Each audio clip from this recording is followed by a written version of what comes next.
Parisians. Okay, so the two young Parisians. No. No, they're in Persia. The two young Persians. No. Parisians. Similar word. Not the same, Parisians? though. Yeah, Parisians of Paris. Okay, But two not young Persian. Parisians. Oh, whatever. Let's just start. Oh, fine. All right. Okay. Hello, everyone, and welcome back to Bursting Bookshelves, Season 1, Episode 5. Today we've decided to call this one Two Young Men in Rome, because two young men in Persia didn't make any sense. Yeah. Last time, we would have seen Edmund kind of doing the first phase of his plan, a little bit in the second, but mostly just repaying the people who he felt deserved it, he wasn't into the revenge yet, but at the end, he decides that he's going to go and start doing the revenge part because good has quote unquote left him. And so this one is Two Young Men in Rome, and we start off with Two Young Men in Rome. Yeah, we actually don't start in Rome. We start in the Mediterranean somewhere, if I'm not mistaken. Fun. But it starts. I like the way the chapter 31. That's where we're starting.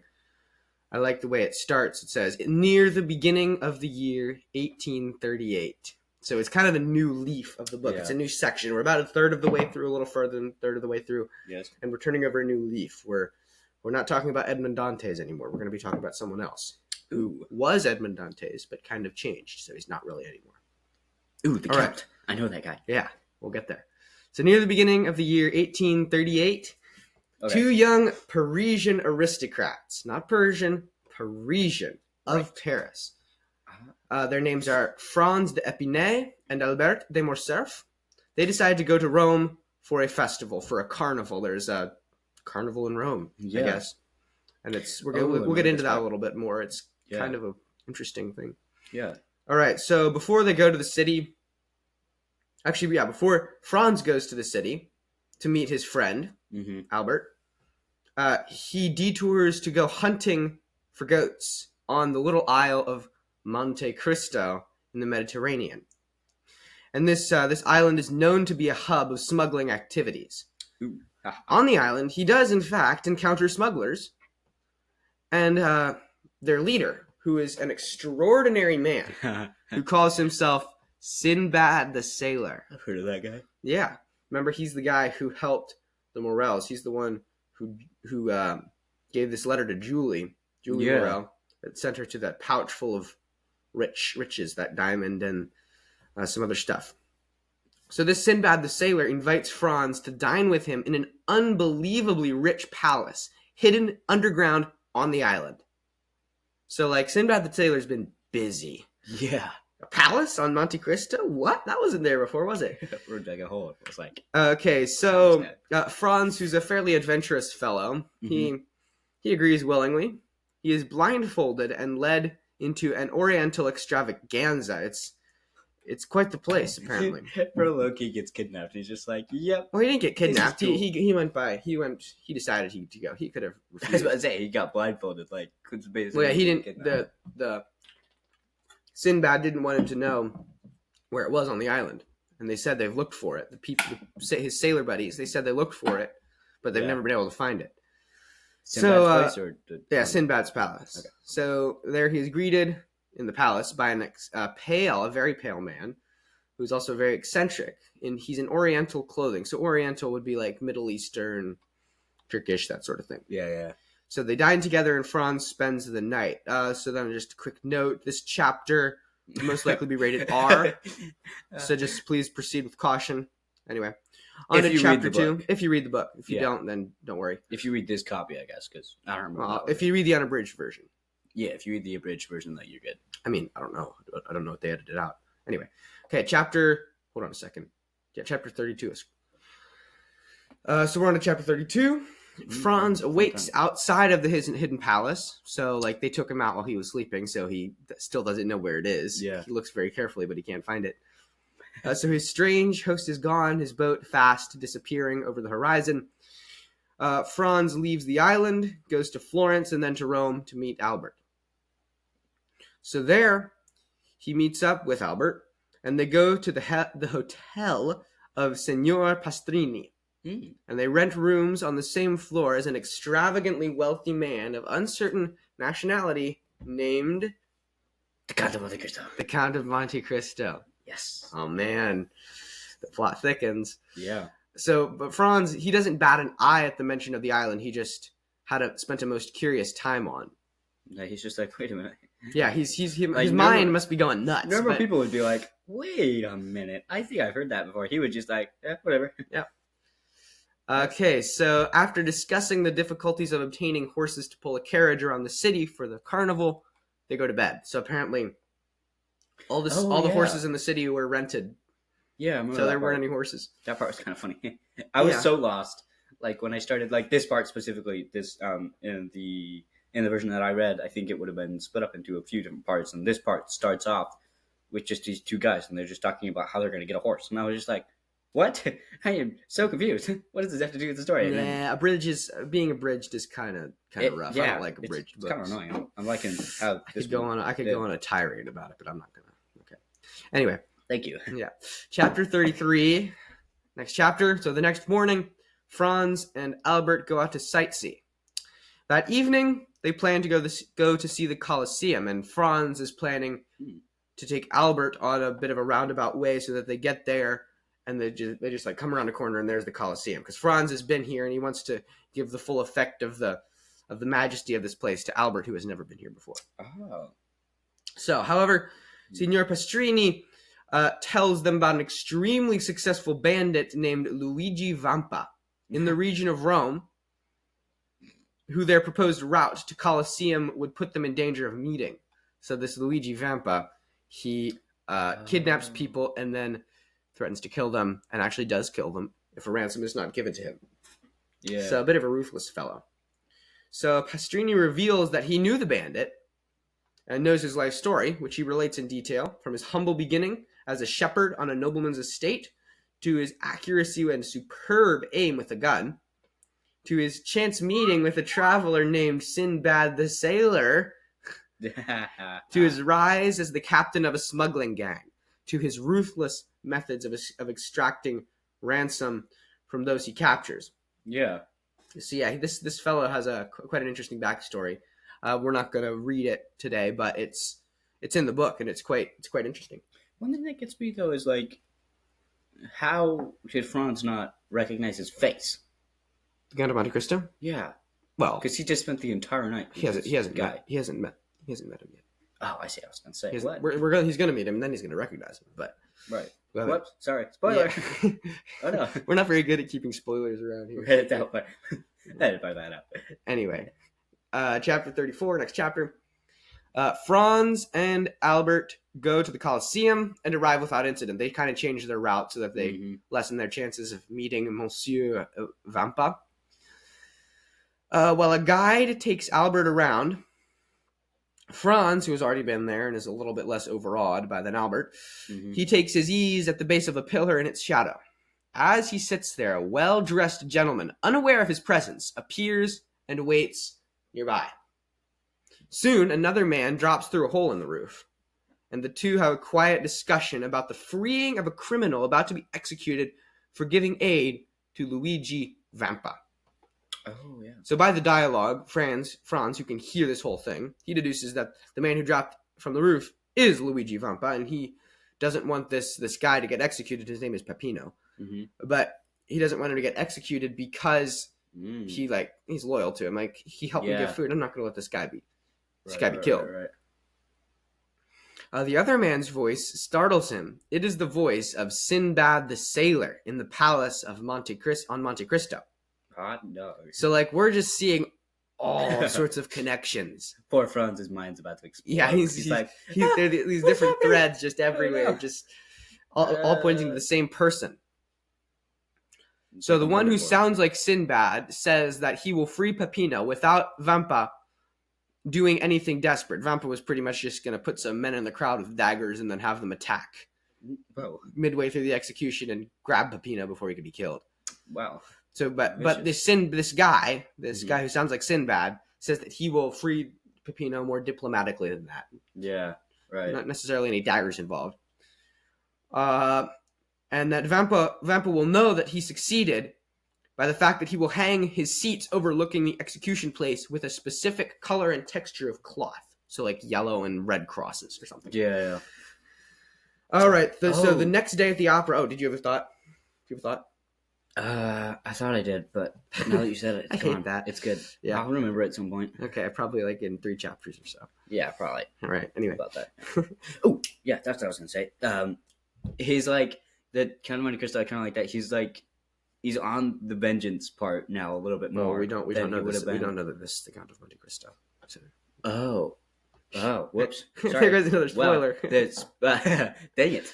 The Sinbad guy, it seems like he's violent enough that he will like probably do something terrible to get the guy out of here, the peanut guy out of the jail, but he won't like do quote unquote something desperate. Like he wants to. He's ready to. He's ready, yeah. Like he's like I'm not sure where I was going with that now. But this happens to me a lot. Yeah, so he's like. So doesn't it seem like the Count of Monte he'll... Cristo is kind of this guy that we now know is the Count of Monte Cristo because he ruined him. it. Yeah. Doesn't it seem like he's like kind of accruing friendships in the underworld, the criminal underworld? So he seems to be making Vampa. He knows Vampa for a while, and he was the head of the smuggler gang. He's in with the smugglers. And so he knows this world. He's in with this world. So he's making these connections. Well, that's because that maybe will help him sometime. That's because the first time, like when he's first out of prison, he goes in with the smuggler. Yeah, doesn't he? Yeah, he gets just pretty much straight away right into that world, and he's using it now. Anyways, all right. So the next day at the opera. Yeah, that's a good title for a book, right? The next day at the opera. I don't know. Anyway, random thought. Yeah, I should write that down. At some point. Franz sees a man sitting with a beautiful Greek woman. Okay, that's kind of weird. Yeah, who looks like Sinbad. What the? So he has a man that sounds like Sinbad, and he has a man that looks like Sinbad in 2 different places. I was about to say the woman looks like Sinbad. The woman does not look like Sinbad. That's weird. Yeah, anyway. That would be ugly. He's like, wait a minute. What? Sinbad's a woman? The woman does not look like Sinbad. The guy sitting next to her looks like Sinbad. Okay, that's better. So at this point, Franz, who is a fairly intelligent person, as people we go, hope. He is. It's pretty clear. Right. Yeah, it says he is. We know. So he's starting to put the pieces together. He's like, okay, all these guys have to be the same, right? Yeah, definitely. Come on. So he goes back to the hotel where Signor Pastrini informs him that their neighbor, the Count of Monte Cristo, has offered him and Albert the use of his carriage and horses, and that he wishes to meet with them. Yeah. So this is like pretty generous. And he wishes to meet with him. This is a count who apparently owns the island of Monte Cristo, because that's what counts did back then. You were noble to buy islands. Yeah. Okay, so the next morning, Franz and Albert, they go and visit him in his extravagant apartments. When he appears, Franz is speechless. Mm-hmm. For the Count of Monte Cristo is the same as Sinbad the Sailor. So now we know that he's the Count of Monte Cristo. Yeah. We definitely didn't say that 10 minutes ago. So okay, let's just pause to review here for a second. Okay. So we have Edmond Dantes. He's the real guy. He's the real guy in here. Mm-hmm. Then he pretends to be a priest. Remember when he talked to Caderousse? So that's his first alias. He's a priest, an abbé. Then he pretended to be Sinbad the Sailor. No, the banker. Oh yeah, the banker from Thompson and French. That's the third one. And then he goes to Morel. Yeah, that's the same one. That's the same one. Yes, the same. So the English representative of Thompson and French, this money company, which seems to I could never tell if that was made up or if that actually existed. Well, I think it actually exists because he ends up using money from them, but I don't know. Anyway, so there's these three. Then there's another one that he has, Sinbad the Sailor. Mm-hmm. That's his next alias. He uses this one a lot. He uses it when talking to Vampa and Franz earlier on Monte Cristo. Yeah, he uses this multiple times. I don't think he'll use it too much more. No, and then because the main one, the book's title is the Count of Monte Cristo. So so he has 4 aliases. So there's his real name, then his 4 aliases. Yeah. And the Count of Monte Cristo will be the one that he uses the most. Mm-hmm. I don't remember if there are any more that he's going to use, but those are the main ones right now. All right, now we're going to head on to chapter 35. Next chapter. Mm-hmm. So Albert, Franz, and the Count of Monte Cristo have an interesting interview. Interviews are fun. Yeah, interviews are fun, except this interview is kind of a weird word for just meeting. So they just talk to each other. Oh, yeah. Yes. Yeah. So the Count appears to be quite generous, as well as eccentric, for he is greatly interested in various methods of torture around the world. Wow. And the That's basic awkward. philosophy of justice, which he claims to be quite inadequate. Yeah, that is awkward. It's kind of Yeah. weird. This is the first time they ever met, and they're talking about this. Yeah. It's like Well, torture. there's probably something that led up to it, like. Well, yeah, of course there is, but like it's still. It's Yeah. like, Okay, so here's so yeah, we're gonna read a quote. Yeah, From a the- little bit of their conversation. It seems like it's between the Count and Franz. Mhm. Bear with me. All right, let's see. Listen, said the Count, his face flushing with the gall of hatred as another face might be, colored with blood. If a man had murdered your father, your mother, your mistress, and any of those beings who, when they are torn from your heart, leave an eternal void and wound that can never be staunched, and if he had subjected them to unspeakable torture and endless torment, would you consider that society had accorded you sufficient reparation just because the blade of a guillotine had traveled between the base of the murderer's occipital and his trapezius muscles, and because that person had caused you to feel years of moral sufferings, had experienced a few seconds of physical pain? I know, said Franz. Human justice is inadequate. As a consolation, it can spill blood for blood, that is all. But one must only ask for what is possible, not for anything more. Moreover, the example that I gave you is a material one. The account went on. One where society attacked by the death of an individual among the mass of individuals, which composes it, avenges the death by another. But are not millions of sufferings which can rend the entrails of a man without society taking the slightest heed of them, or proving even the inadequate means of reparation that we just spoke of now? Are there not crimes for which impalement à la torque, or Persian burial alive, or the whips of the Iraqs would be too mild a torment, but which society in its indifference leaves unpunished? Answer me, are there no such crimes? So it seems like he's a little annoyed on the way that they decide to torture people. A little bit, yeah, I'd say Yeah. pretty much. So he's like, So yeah. he doesn't think that. So I guess I take back That, the like- non-violent thing. Wait, when did you say anything about nonviolence? Well, I said the whole thing on his like violent ideas, but I guess He's a very violent. I was a little man. wrong. yeah. Yeah, their conversation was quite fun to read through. Yeah, that's quite I just read a little bit here. quite the passage right there, isn't it? Yeah. So like a little he different. all of the Start torture taking- methods that he references right there, the Turkish, Persian, and Iraqi methods of Yeah. punishment, those are all Middle Eastern. So it seemed, and all his garb and the Oriental Palace on Monte Cristo, they're all kind of Middle Eastern. So it seems like, The Count of Monte Cristo is well, he's traveled in the Orient. He's taken in Yeah. many of its ways and decided seems to like- like them, I guess. yeah. It seemed like he's like for this specific one, he's gonna be more Middle Eastern than Yeah, Like- he doesn't think that like the Western ideas of justice or the European methods of justice are working. They're not yeah. paying sufficient reparation. So I think in his case, he's thinking of a specific example here because like he doesn't think that justice has served him because if you remember, Yeah. his two rivals put him in jail or accused him, and then this corrupt official Yeah. put him in jail, was the one who actually sentenced him. So he's just as guilty as his rivals. He put him in jail simply out of personal ambition. So, and then these three men are all very powerful and wealthy and happy, or at least they appear to be on the outside. I don't know if they are inside Yeah. or not. But so justice has not been played out for them when it probably should have, or at least he thinks it should have. It doesn't seem to leave a lot of room for forgiveness. But anyway. Yeah.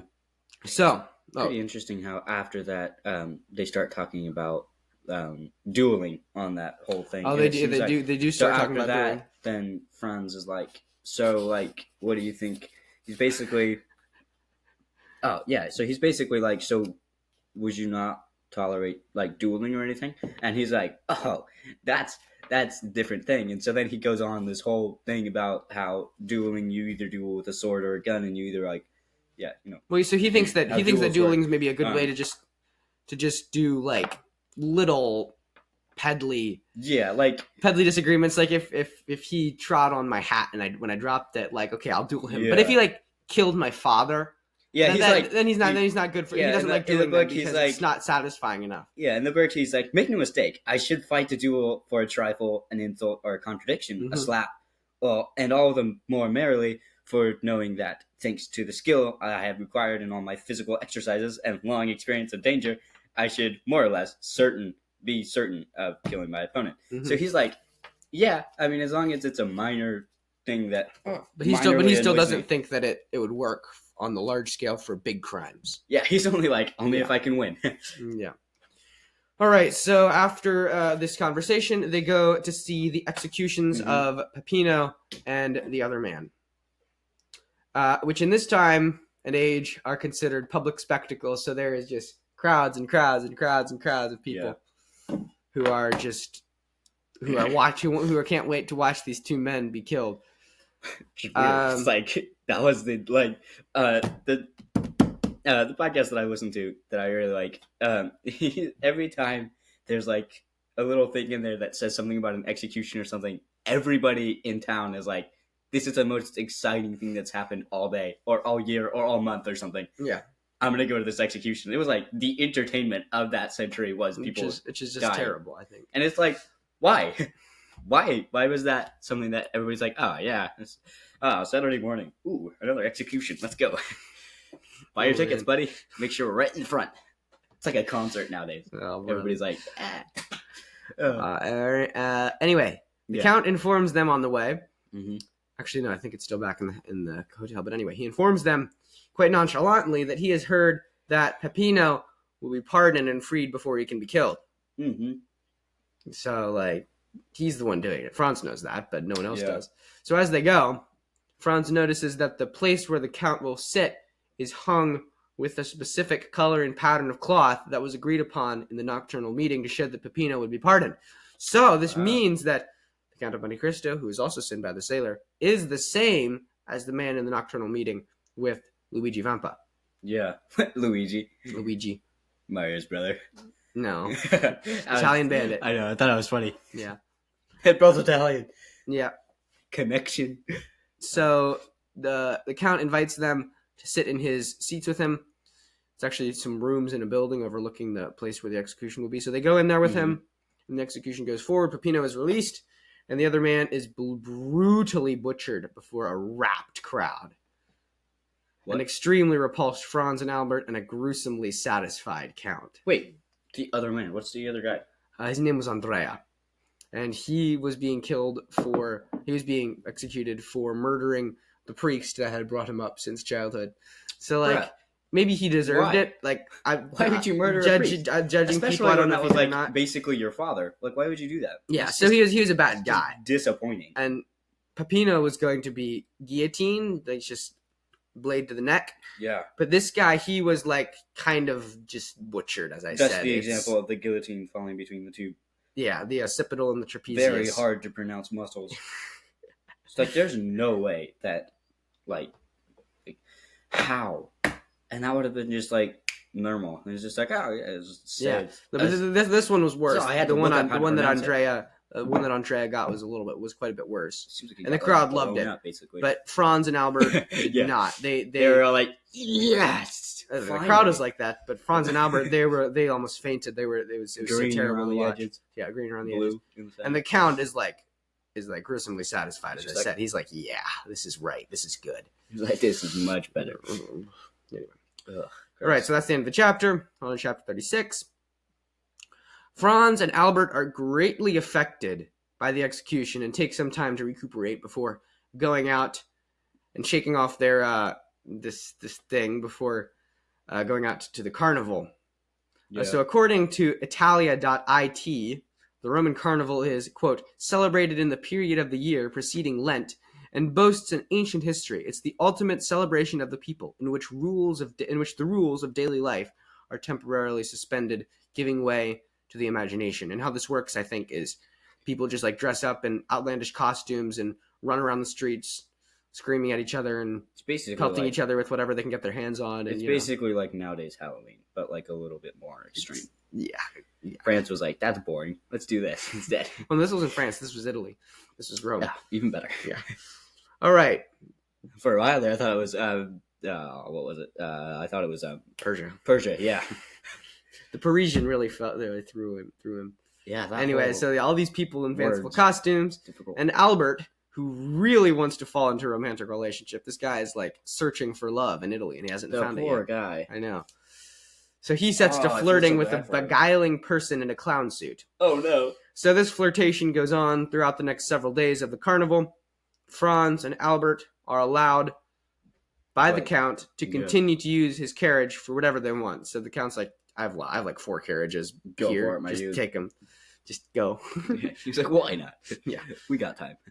All right. So they continue to use the carriages. Then on the last day of the carnival, which to end the carnival, they do this thing where everyone has a candle. They light Yeah. the candle, and then you, for a while, for like hours, you just run around trying to put out everyone else's candle. That's They ridiculous. just bump their arm, blow it out, whatever. They're like full on kids. Yeah, it's Just kind like of strange. Adult bodies. It really That's does sound when like they're Halloween a little bit. That's when they're like, yeah. It's like, why? Why? Halloween was, people saw that and they were like, we should do that, but like less, to where like we might still be alive at the end, you know? Like, Yeah, scary. yeah. Run So away. it's kind of strange. It's kind of a strange tradition. it I mean, seems like. running with candles. Why? That's like, Yeah, that's like worse I than don't know running why with scissors. I don't know why the city doesn't burn down every year, Maybe it does. and they just rebuild it. That's for why the they next only time. do it every year. I All mean, right. look at the Coliseum. That didn't work. Well, Somebody no, went what do you mean? It's wild still there. standing. It's still standing. Yeah, but like half of it, right? It's like More than half of it. slant or whatever. Okay, well, it's a ruin, but not because of the carnival. I don't think. Oh. I was about to say how somebody went a little crazy that day. They took all the candles they could and tossed it in there, seeing if they could catch it on fire. Look at this. We put them all in here. They were all nope. Whoops. Run away. Anyway, okay. So on the last day of the carnival, Albert is invited to meet with his clown flirt for the first time. Ooh, So he's hot like dog. seen this person's face, that's lifted up her mask a few times, but like he hasn't met with her yet.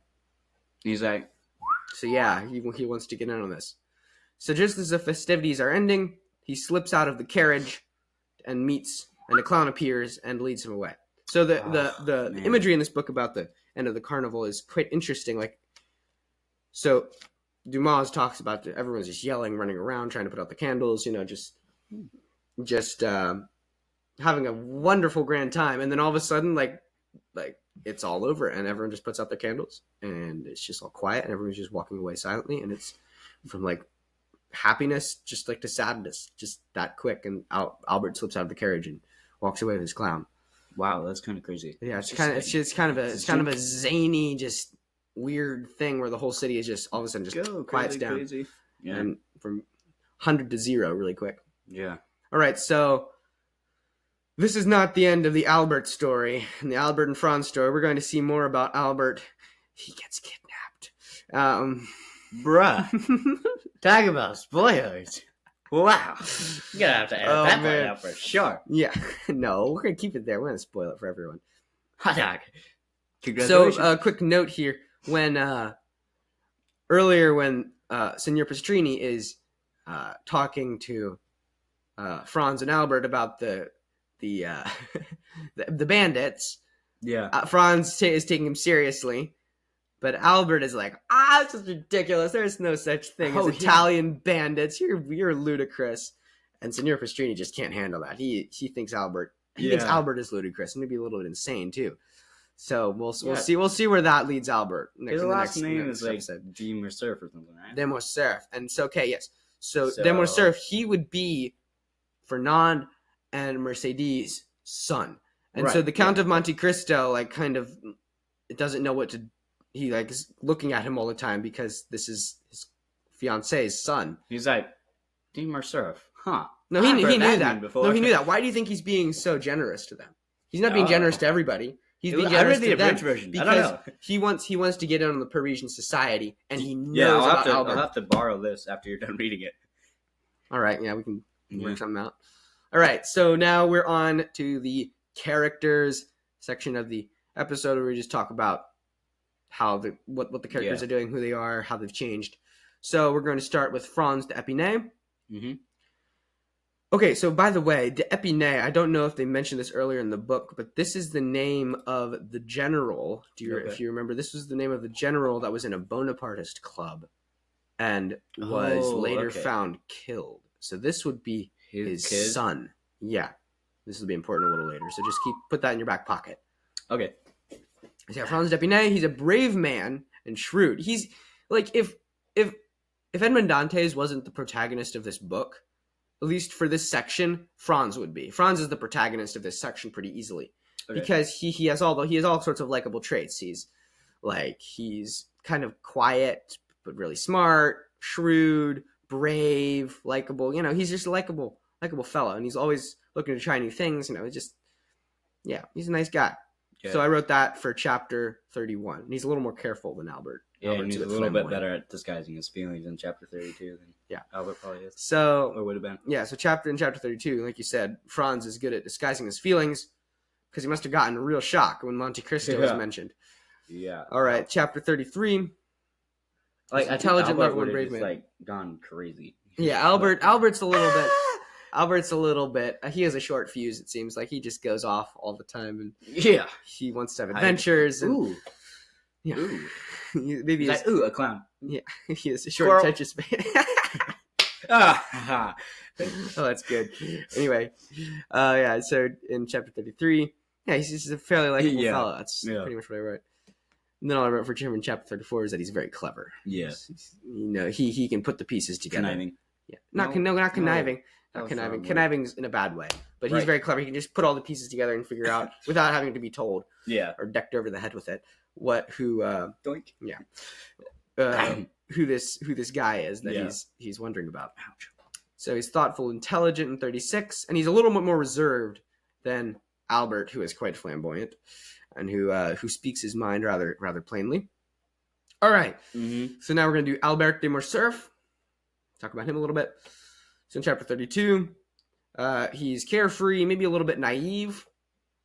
He's also the son of Fernand de Mercedes, like I said. So these two men, Albert is the son of a count and Franz is a baron. So they're both part of like the upper echelons of Parisian society. They're from Paris. They're really rich. They can just travel and carefree. They don't really have to work.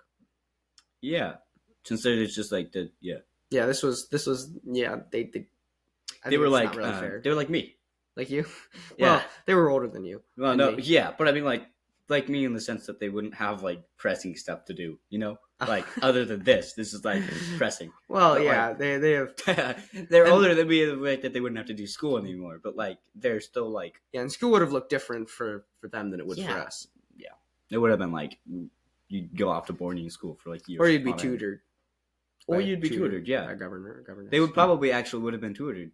I don't know if they're rich. I don't know because they were rich. Didn't say anything about it. Yeah. All right, so chapter 33, Albert is immature and bombastic, but he's endearing in a crazy sort of way. Yeah. He's kind of nice. He just flies all over the place, says everything, He's a nice guy.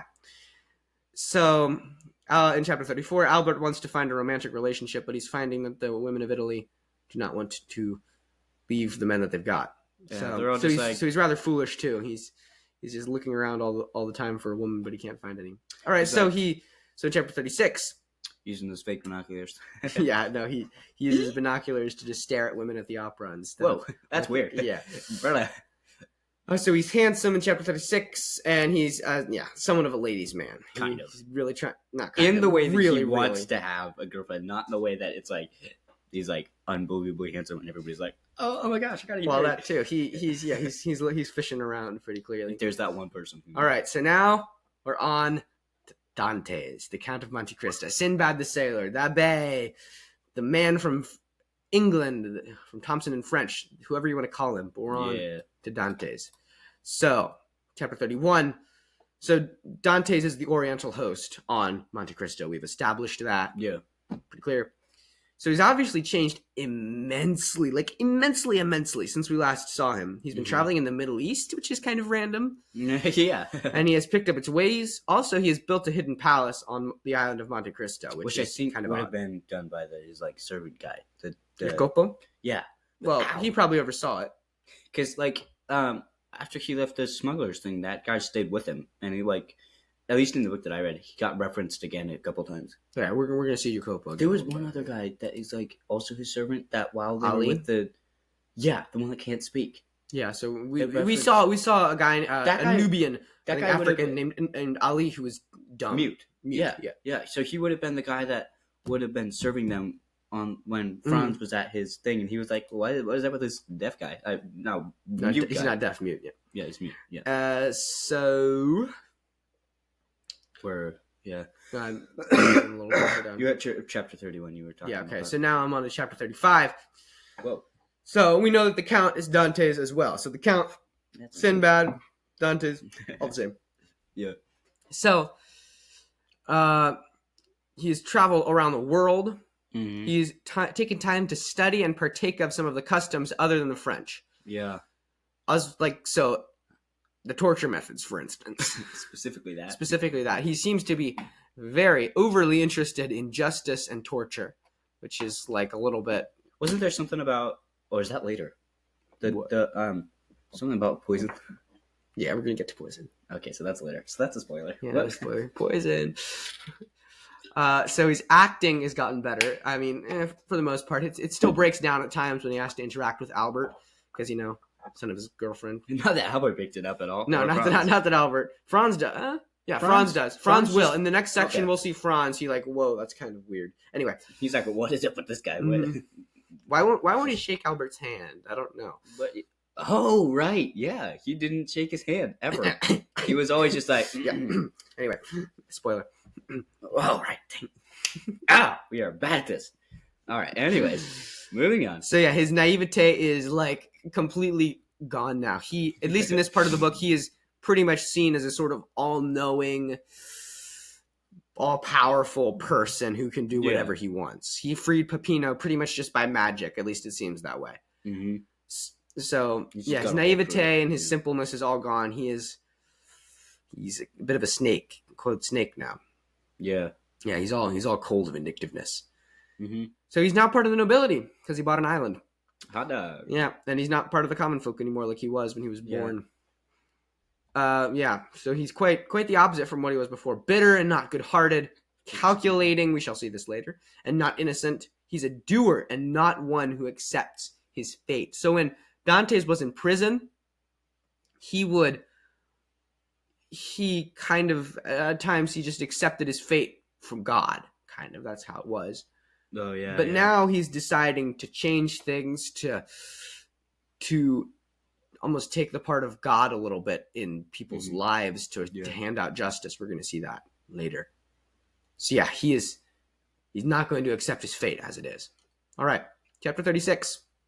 I wrote, so Dantes, I wrote that wrong. Anyway, so Dante he's being quite generous to Albert and Franz. That's still. Is it because he wants an entrance into Parisian society? Also, he seems fixated on Albert, who is Mercedes' son. Albert.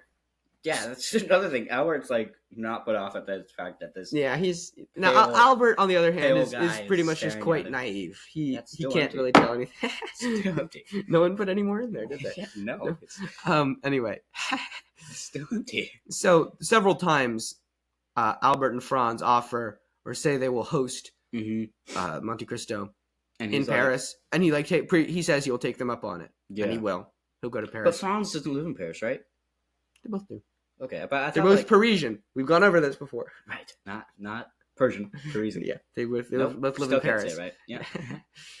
All right, so that is all of the material that I had written up. We're going a little bit shorter today. We kind of saw the upward trend of our previous episodes on time, make sure you, and it's okay, that is getting a little high. We'll tamp this down a little bit. I'll put a poll on this one of whether or not we should keep going at what time we should go. Um, I'm kind of guessing it'll be like anywhere from 30 to 45 minutes, not an hour. yeah, An this hour one is a little too specifically long. seems like it might be 30. Yeah, I only did 40 6 minutes or so. chapters this time. Yeah. So. Oh, and comment on which music you think is the best so far. Oh, I yeah. think for pretty much every episode we've had a different introduction one. I think the one that goes out just before this one, it had a little bit of a different thing because it was that whole like New Year's Christmas thing. Oh. So Okay. I changed that, and the one so wait, before that you would can- have had something. You can comment about that. Just comment about anything. We need Yeah. comments here, people. Yeah.